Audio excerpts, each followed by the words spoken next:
Good morning, this is Michael Corrigan, one of the physiotherapists coming to you from ATUNE Health Centres at Warners Bay and Belmont. So I want to talk about a premise today that we start to find this time of year, particularly as spring and the warmer months are coming around. A lot of people start to move out of that winter sort of period where a little bit of contentment and a little bit of laziness can start to creep into the system. It's just human nature for us. One thing we start to see with people is that renewed vigour and that new emotion around wanting to get ready for summer, whether it's the beach body they're after or if they're looking to do some more work in the off season from their winter sports. That motivation can often transfer itself into a lot of eagerness and a lot of excitement to go out and do as much as possible with changing their exercise routines especially.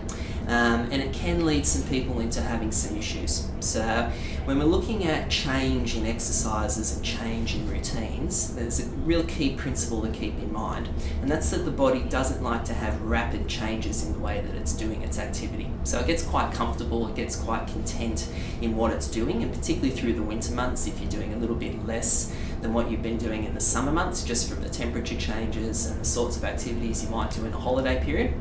If you go and rapidly change what you're doing into the spring and into the summer months, your body can sort of protest a little bit and start to bring up a few issues. So we want to make sure that people are doing sustainable exercises. And when you look at the way the muscle and the skeletal system works, so whether it's your muscles, your bones, your tendons, your ligaments, all of those tissues like to have a slow response to change.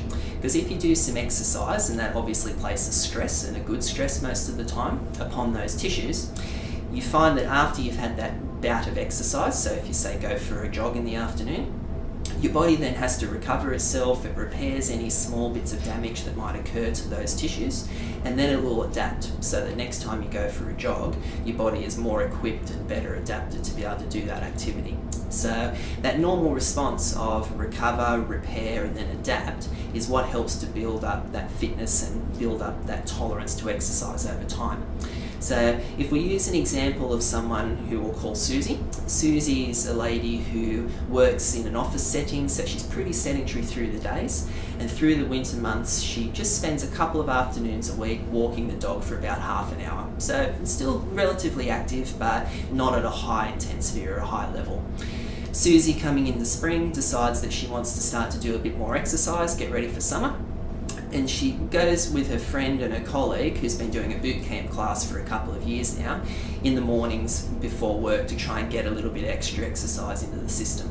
So Suzy's gone from winter, where she's been doing a bit of general walking and a bit of activity with the dog, to now all of a sudden on the Monday morning, she's doing 200 squats, she's doing 2 kilometre sprints, she's doing burpees hundreds of times, she's doing box jumps, push-ups, you get the picture. She's starting to add a huge amount of load onto that system, and that's just all in one session. So Suzy on the Monday morning finds she wakes up pretty sore, the body starts to try that recovery process, but then going again on Tuesday morning, it doesn't quite get through that repair and that adaptation phase of the recovery. So she finds doing that heavy exercise again and again on the Wednesday. By the time she reaches Thursday, her knee starts to really get sore. And it reaches a stage when she's doing the squatting that she just can't continue doing that boot class anymore. So she books in to see the physio. The physio says to her, look, you need a period of time of rest, Suzy. We've got to let this knee settle, we've got to rehabilitate it, and then we can look to get back into the exercise routine. So even though Suzy is a hypothetical case, we all know a Suzy. So it's a very common, it's a very human nature thing to do, of go in head first and go like a bull in a china shop when we want to get that motivation turned into some results. But for someone like Suzy, having a more progressive and having a more sustained introduction into that exercise, as you can probably tell, is probably going to be a better outcome for her leaning into the summer months, where she's not going to get those injuries starting to occur, and she's probably going to enjoy that sort of thing a little bit better as well. So if we can allow our body to have that recovery, that repair, and that adaptation process, and what we say is do less more often is usually a nice way to remember that ideal, we'll find that your exercise leading into the spring months is going to be a more sustainable option for you. So I hope this has been some benefit for people. If you have any specific questions around your individual case, always feel free to reach out and ask a question to some of our therapists. Thank you very much.